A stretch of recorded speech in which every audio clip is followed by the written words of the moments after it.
Secrets of the C-Suite, the podcast, is for anyone interested in leadership and the wins, losses, and lessons of being an executive. We are two women who have successfully navigated C-Suite roles.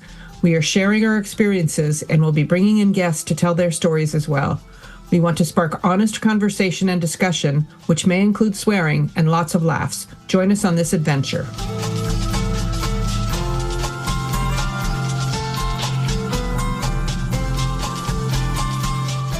Well, hello, I'm Susan Sutherland, and this is another episode of Secrets of the C-Suite, the podcast. Welcome. I'm so glad you're here and listening with us.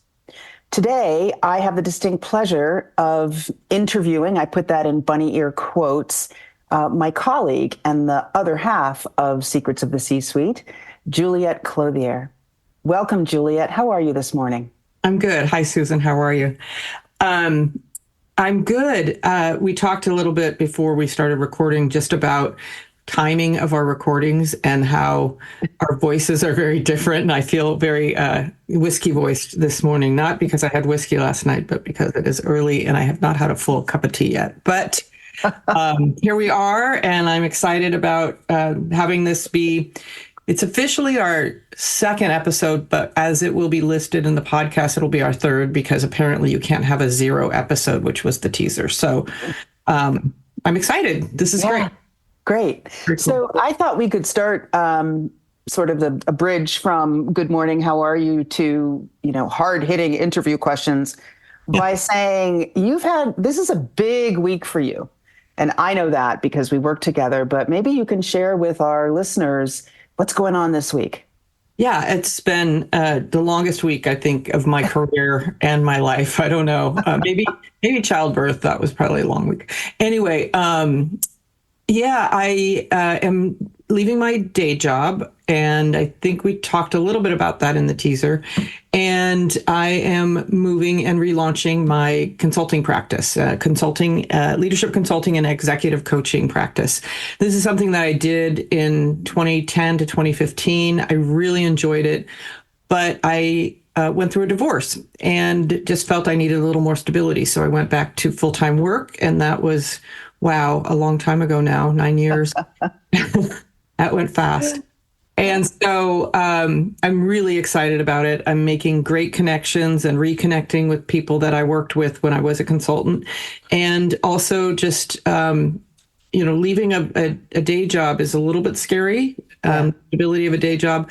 But as we'll talk about, I think over the life of at least this first season, it seems stable. Day jobs can seem stable, but some of that is an illusion. So I'd like to talk a little bit about that and with our future guests, because I think a lot of them will have something to say about that. Yeah. It's big. I'm very excited. I'm getting my website together and all of my contacts and networking. So that's great. That's great. It's been it's been a pleasure and both instructive and heartening to be at your side and supporting you as you have planned for this transition. But this week is the week. I think we chatted a couple weeks ago and you said, Friday's my last day at my day job and Monday's my first day in my new life/consulting career. And I put it on my calendar thinking, well, what are you going to think about on that weekend? What's that going to be like? That's very nice. Yeah, I'll be unemployed as of Friday at 5:00, and that's a little bit daunting. And also have to remember, I'm not retiring. So, there's a lot of people in my world that are retiring, and I'm actually restarting, and I'm excited. It's really good. Yeah, it's interesting. When I think about my career, which was, long-term in one organization, and then I left that, people would say I retired from that. I don't feel retired at all. So I'm really having a second career. But when I think about your career, this is like your fifth chapter professionally, although you started the chapter before. So you're kind of, if we want to call your series of jobs and commitments, books, you had book 1 in the first phase, and now you're going into book 2 of the consulting, and it's richer, it's different. It is very different. A lot of different experience in that time, and Learned a lot. Learned a lot. Yeah. All right. Well, let's pivot into the hard-hitting interview questions. Right. I think I want to start with something that you've said to me and maybe known to some of the people listening here, which is you ended up in the C-suite by accident. Can you say more about that? Because I tend to think of leadership as intentional, and it doesn't mean you weren't an intentional C-suite officer. It's just how you got there is interesting to me. So let's explore that a little bit. Well, it is really interesting to me too when I think back on it. I was hired as a controller in a large nonprofit organization. I had never been in a nonprofit organization. I didn't know anything about nonprofit accounting at that time. And I talked my way into this job. So that was kind of the first accident. I talked a good game, which people have told me I'd be good at sales, and I don't love sales, but I can see what they mean. Anyway, so I got this job as a controller, and put my nose to the grindstone. Like, I learned everything about nonprofit accounting, and I had an amazing accounting manager working with me who knew everything about nonprofit accounting. So I learned from her. I will be forever grateful for her because she's one of the people who actually, helped me launch this career I have. And so as controller, I was one step down from CFO. And the CFO at the time was not a model CFO, in my opinion, at all. That's being kind. He was just, says no first, which we'll talk more about that. And, my philosophy, everything was no. And I got it because there was a little bit of a crisis cleanup that was going on at the same time. But people were afraid of him. People didn't want to go to him. And it became a real problem for the organization. And he was asked to leave. And they didn't have a CFO. And the CEO came to me and said, would you want to step into this position? Again, I had no idea. I mean, I had worked for CFOs before, but it wasn't something that I aspired to or even thought about very much. I just thought maybe, further down in my career. Later. So, and because I had worked for this terrible example of a CFO, I said, I don't know what a CFO does. Like, I don't know what a good CFO is. So I asked to be the interim for 6 months. I said, can we try it out for 6 months? And I found I loved it. It was really exciting. Having the ear of the rest of the C-suite and the board was an interesting position for me. And I really enjoyed being able to help the company make decisions, help steer that ship that we've talked about. And so I said yes. And so 6 months later, I was the formal CFO and was there for 5 years, I think, as the CFO in that company. Wow. I'm thinking to myself, wow, you were there that long. And incidentally, for our listeners who are following along at home, that's where I met Juliet. I was the chair of the finance committee on the board. And for whatever reason, chemistry, kismet, we bonded. I learned a lot. I didn't know a lot about nonprofit accounting and finance, and they had a particularly complex approach to it. And I really relied on Juliet, and what Juliet appreciated about me was that I took ownership of the meetings. 100%. That I was her partner in guiding the other people on the committee and dealing with issues. But that's a conversation for a whole different day. Absolutely. Boy, I'm having a little flashback. I think you can tell. I want to take you back to what you just said. You said you took the job as an interim for 6 months and you realized you loved it. So tell us more about that. What did you discover, learn, experience in those 6 months that you ended up loving? People who know me will not be surprised when I say I'm a bit of a know-it-all. And I don't always know it all, but I like to pretend. So I think that was part of it, is having, again, the ear of my my colleagues and my peers, and also getting to make decisions and work through problems, come up with solutions, and actually be able to implement them. I think we talked a little bit in your episode, in your interview, just about the frustration of knowing how something could be better and not being able to implement that change or do that thing because there's so many roadblocks. It didn't eliminate roadblocks, but it opened up those roadblocks a little bit, where I could get in there and see something and say something about what could be better, and get the permission to go ahead and do it.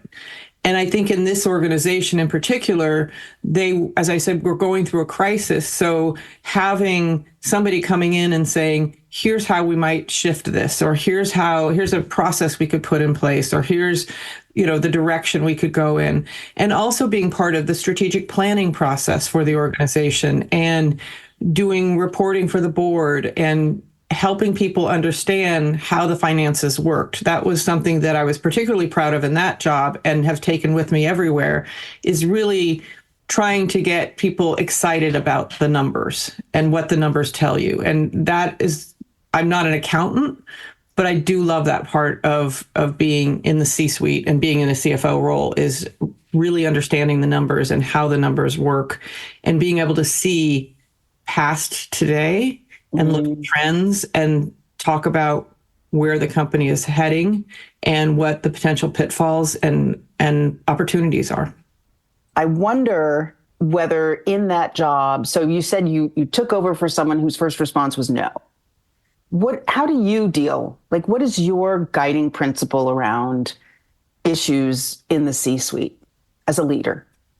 Well, I think the thing that I took away from my experiences and also talking with other CFOs and learning different styles is not saying no, saying yes and really helping people understand the consequences, the potential unintended consequences of what decisions they want to make and directions they want to go in. Because if you don't explore and go down the path with that person and say, okay, yes, let's say we go ahead and do this. Now let's look at 6 months down the road. What does it look like? And a year from now. So for instance, just something as simple as hiring somebody new. So say we don't have a budget, we're going to hire somebody new, and we have the budget for it this year.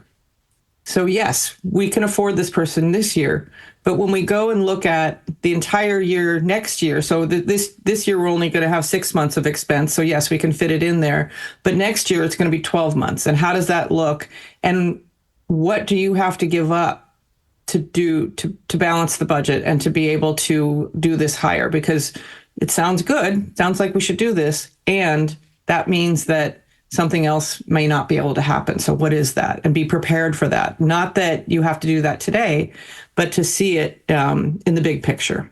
And I think that's kind of my philosophy, because if they don't know the big picture, they're just going to hear no, and they're going to not make and they haven't made the decision, and then it's their decision to figure out. Right. So. Right. I love that. Someone comes and says, oh, I have a fabulous idea. And you can say, okay, let's look at that.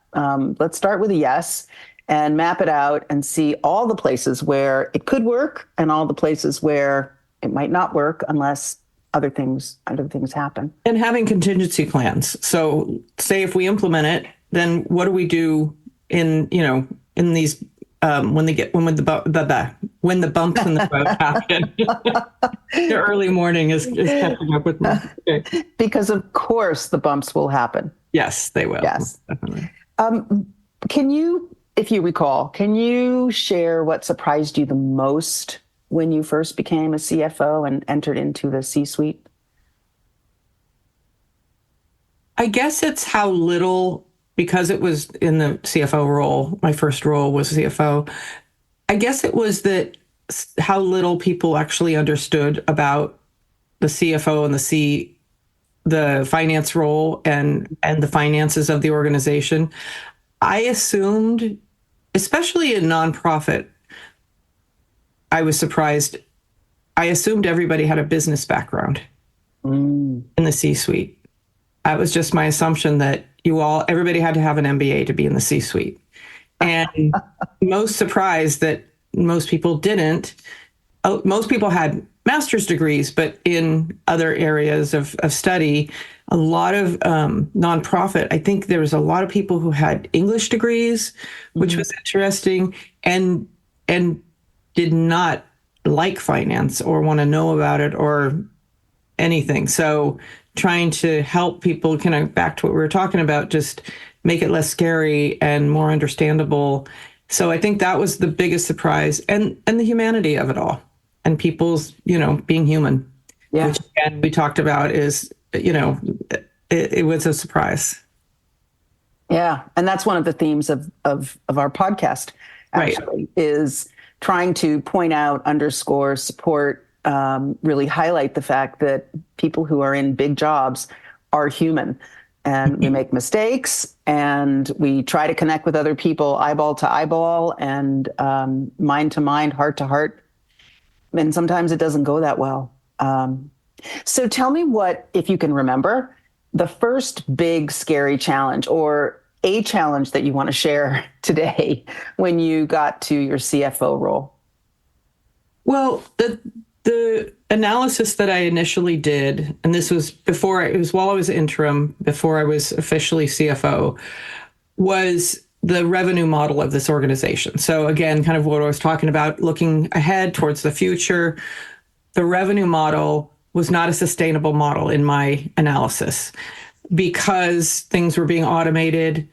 A lot of it was at the beginning of kind of online connecting with people, as opposed to now when it's just so normal to do everything online. It was when that was kind of first starting and becoming available to the individual, not just businesses. And so when I looked at this model, I said, people aren't going to need this service in 5 years. And already we were seeing trends and patterns with our client base where they were doing things on their own. They didn't need our service as much as they used to. They'd take pieces of it and they were breaking it apart and saying, oh, we only need this much of your service. We don't need this other piece of it. And I could see that trend starting. And so I had to do my first presentation to the board was basically to tell them that this business was going to fail if we didn't do something about it now. And that was pretty scary. First of all, no one knew me on the board. I hadn't really gotten a formal introduction or, I think everybody was kind of testing me out. So I didn't have a big voice at that point at the board level.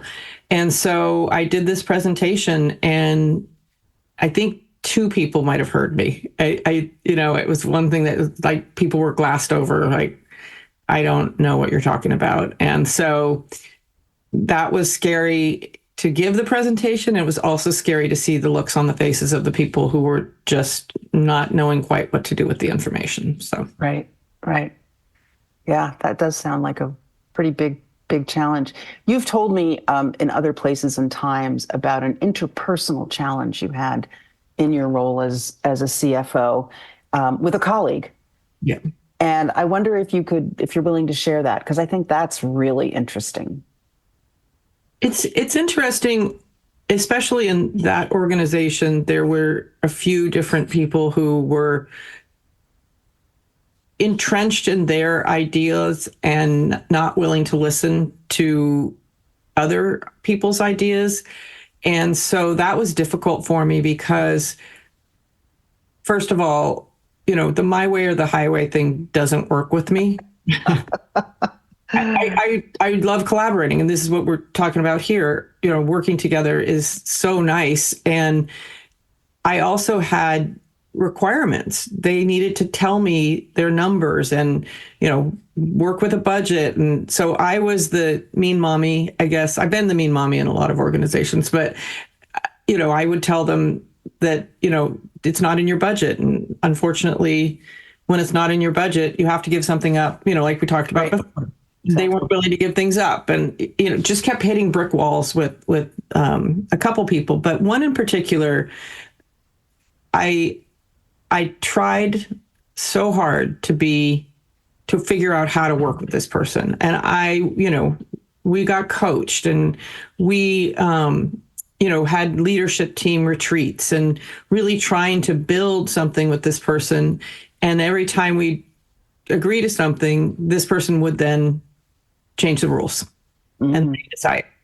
So eventually that person ended up leaving, which, as I tell a lot of people who work with workplace bullies, that's what I would call this person.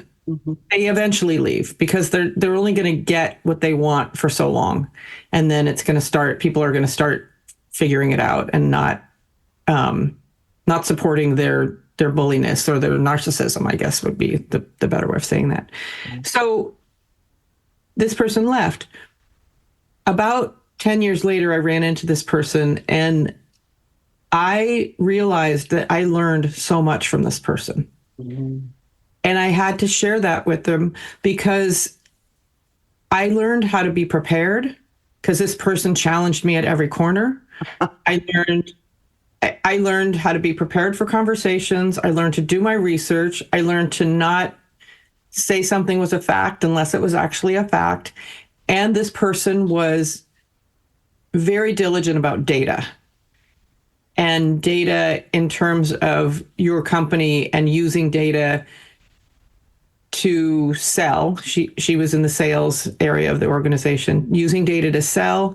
And I actually thanked her because I felt that I owed that to her.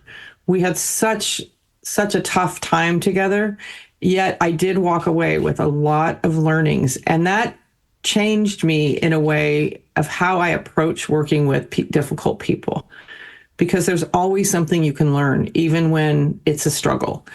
And, the couple things I've learned is they eventually go away.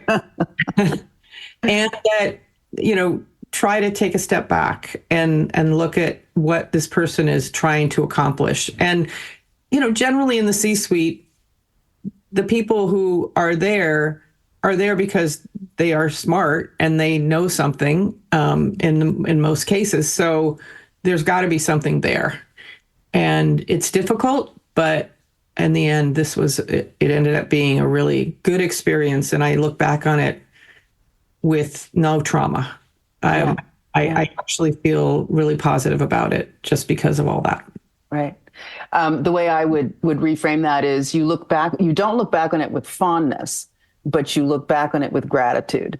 That's right. And I think that's a really nice distinction, because that story and the story of so many people is we get into these positions that are big and important, and we have to work with at least one or two of our peers. And that doesn't always go well. We're not always aligned in terms of our leadership style or our values. And sometimes it gets downright combative.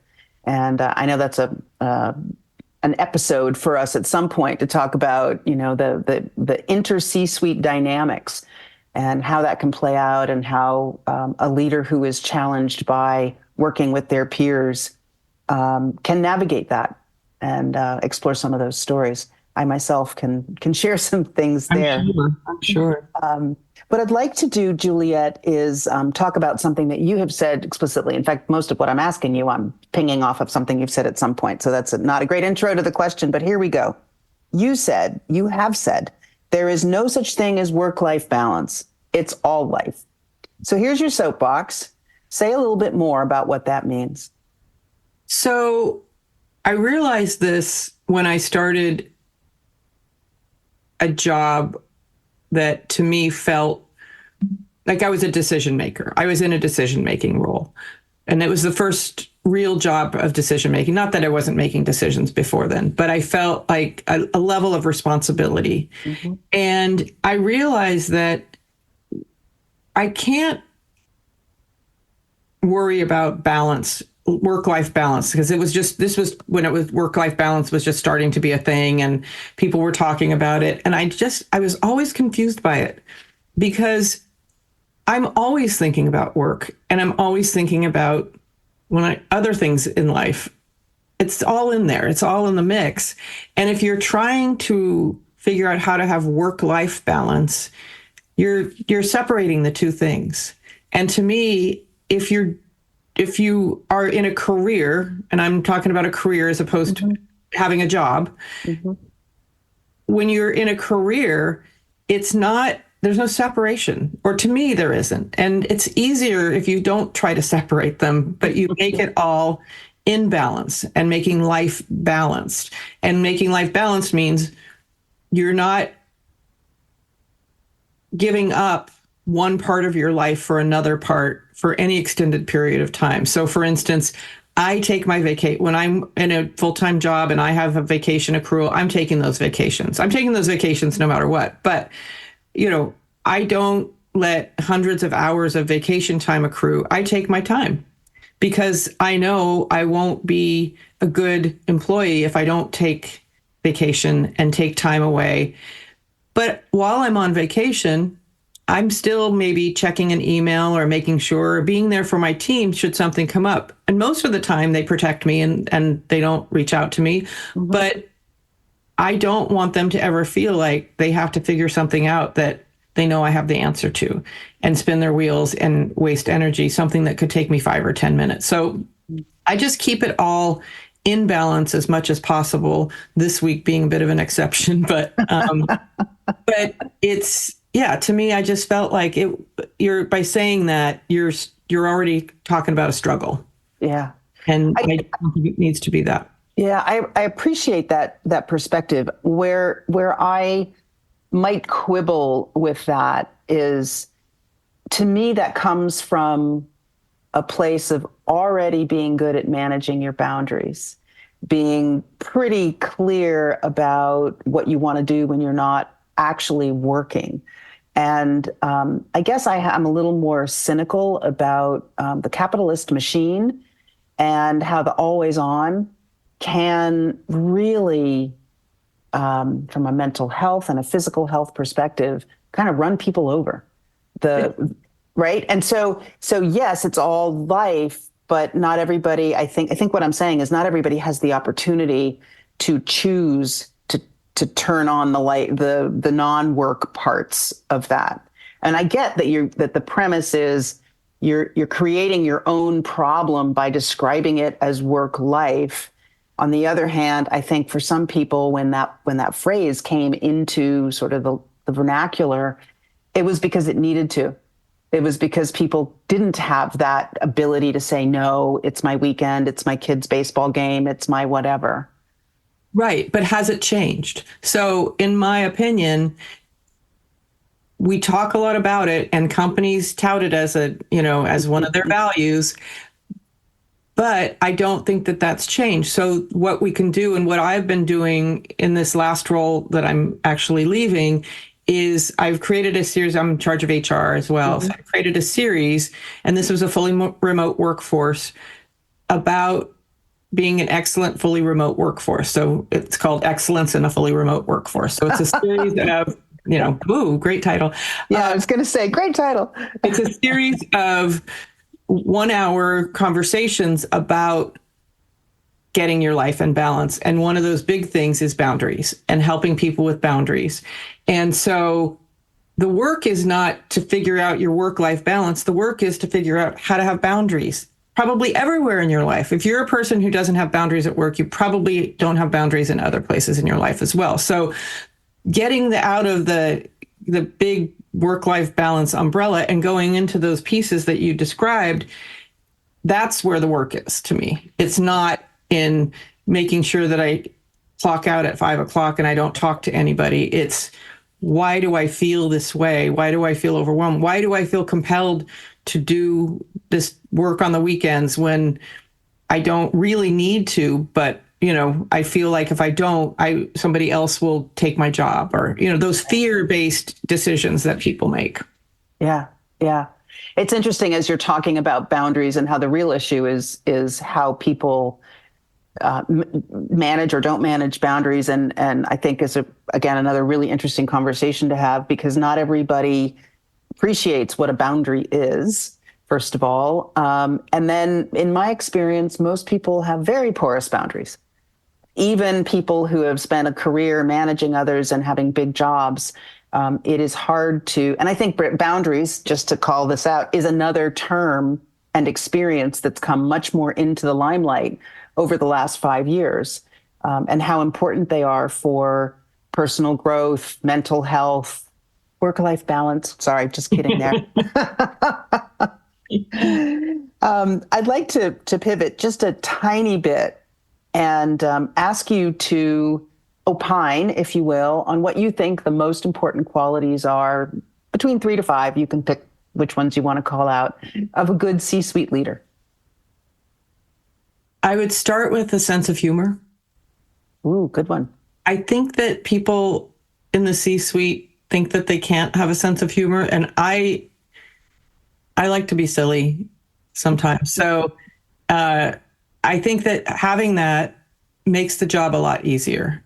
Not taking the job so seriously, which sounds terrible, but it's really, unless you're curing cancer, I think, you got to lighten up a little bit. Yeah. You're not like the work, again, kind of back to this, needing to work hundreds of hours and just being so serious about your job takes away the fun. And so if you're not having fun, why are you doing it? And that's definitely something that, a theme of mine.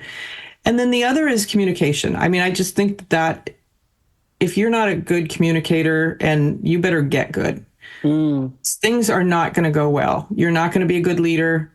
If people don't know where you stand, if you aren't saying things out loud and figuring out ways to talk to each other, and then knowing the work styles of your team and understanding how they work best and how they show up, and working with that instead of trying to put them in your box and have them work like you. That is something I learned very early on in my career when I was first managing people, and I had a struggle with someone who was dear to me.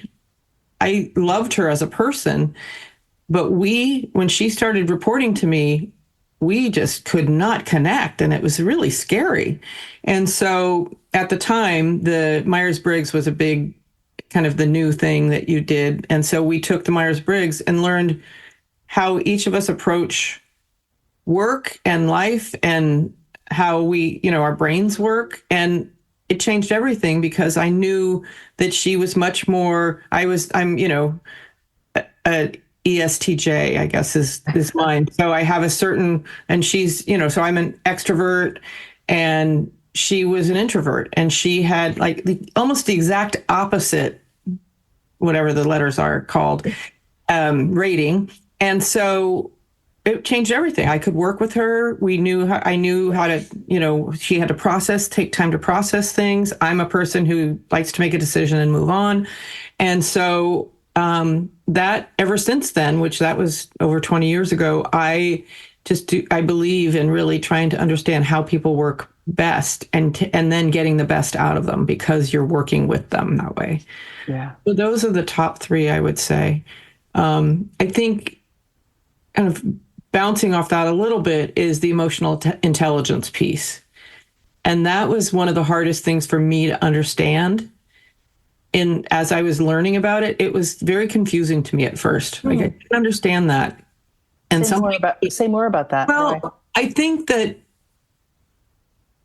the taking responsibility for what you're bringing into the room is how I describe emotional intelligence, like understanding your triggers, what you're bringing, kind of back to the work styles, but also part of,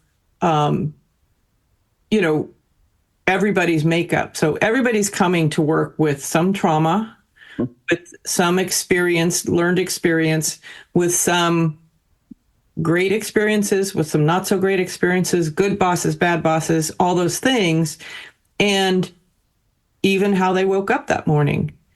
And so taking responsibility for that and walking into a room and saying, here I am, I'm fully present in this room, and you're in a meeting and somebody says something and the hackles on the back of your neck go up. Taking the time to say why and where's that coming from? Because more than likely that's not coming from what that person said. It's coming from all the things you brought into that space. And now you have to take responsibility for your reaction or response. And if you react and don't think about why you're having the feeling that you're having, then you're putting that back on that other person and saying that that other person is responsible for how I feel and how I am interpreting what they're saying. So anyway, I think that is a key piece of it to me. Yeah. Yeah. I want to add to that, which a really important aspect of emotional intelligence from where I sit is not just the self-awareness and the thoughtfulness, the sort of self-discernment that goes into always having good emotional intelligence. It's also the other focused emotional intelligence, which is noticing when you say something, the nonverbals in the room, and recognizing the impact that you can have sometimes just by walking in the room. Sometimes that's about positional power less than it is about you personally, but noticing and then tending to that in some way that serves a greater good. Emotional intelligence is another one of those topics I hope we'll spend a lot of time talking about over the course of this podcast. Me too. I think it's probably time for us to wrap. But before we wrap, I just want to ask you, in case you do. Oh, no, there's something I wanted to say. When you were talking about a sense of humor, and unless you're curing cancer, maybe you shouldn't take everything quite so seriously. Those aren't your exact words, but that's what I took away. One of the really helpful guiding principles for me when I first got into leadership and I was terrified, I really kind of brought the, oh my God, if I touch it and break it, it's going to be awful. Yep. And I had a friend who had a very different work philosophy, and I want to share it because I find it very funny, which was, she would say this out loud, my philosophy of work is anybody going to die as a result of my action or inaction? And if the answer is yes, somebody will die, then it's, do I have a good place to hide the body? So she came at it with this, how bad could it get? So self-forgiveness in advance. And then if it's really, really bad, is there a contingency plan? And as, I don't know, either funny or cynical or not even, maybe some people don't think that statement is funny. I found it so useful to recognize I was taking myself way too seriously, and that most of the work I was doing, yes, it mattered, it was important, but it wasn't the end of someone's life, including my own. Right. So I did want to share that story because ironically, it has been a guiding principle for me. It always brings me back to are you taking this a little bit too seriously? Yep. All right. So back to you. Is there anything you want to add to what we've talked about? We haven't agreed to have open space in our chats, but I thought maybe I'd just open it up. Let's see. I think that, the interesting time that I'm in of ending one type of my work and starting another type of my work is a really interesting place to be. And I am excited about the future, and I'm very optimistic about the future if I keep it small. If I think too big and if it's too much. If I look outside myself, the world right now is a little bit scary. And so taking a risk and taking, I still have a runway to retirement, and, I want to have a certain amount of money in the bank, and I want to have, I want to be settled, and I have decisions to make, and all the things that, are inputs to my world. It does get scary. So I try and keep things small. And also in context of the bigger world and all the scary things going on out there, is this the right time to be launching a consulting practice again? And, what's the economy going to look like? And are they going to need people like me out there? And all the things I know the answer to inherently, but I still go to the place of fear. And one of the things that I learned in the pandemic, and somebody had written said, replace fear with curiosity. So that's what I'm trying to do. Yeah. Good. It occurs to me that one of the passions that I have in my work is thinking about transitions. And there is a classic framework around transitions, and we all navigate those stages differently. But it's the to use a nautical term, you're on the shore at the beginning, and then you launch your ship in the middle, and you don't always see the other shore. Now, in your case, by Friday, you'll have one foot on the shore. Over the weekend, you'll be out there in the ocean going, okay, well, Monday, something new starts. Yep. But regardless of whether you can see the shore, which in your case you really can, all of the feels happen around beginnings and endings and the liminal state. And who am I becoming? Who is Juliet becoming as she toggles from this identity and this role to a slightly different identity and different role? And I think that identity and transitions is just a really fascinating topic, which we will not go into today. That was my soapbox, but perhaps a placeholder for the future. Yep. Juliet, I want to thank you for being so candid and open with me today. And to our listeners, thank you for joining us for another episode of Secrets of the C-Suite, the podcast. We'll be back in another couple weeks with another episode. Thank you so much for listening. Thank you. We're so glad you've joined us for this episode of Secrets of the C-Suite, the podcast. We'll be back with another episode in 2 weeks. In the meantime, please tell your friends and coworkers about us, and be sure to follow, subscribe, and give us a 5-star rating if you enjoyed listening. Secrets of the C-Suite is produced by Juliet Clothier, Susan Sutherland, and Brian Clothier. Original music is by Brian Clothier. And the podcast is inspired by leaders like you.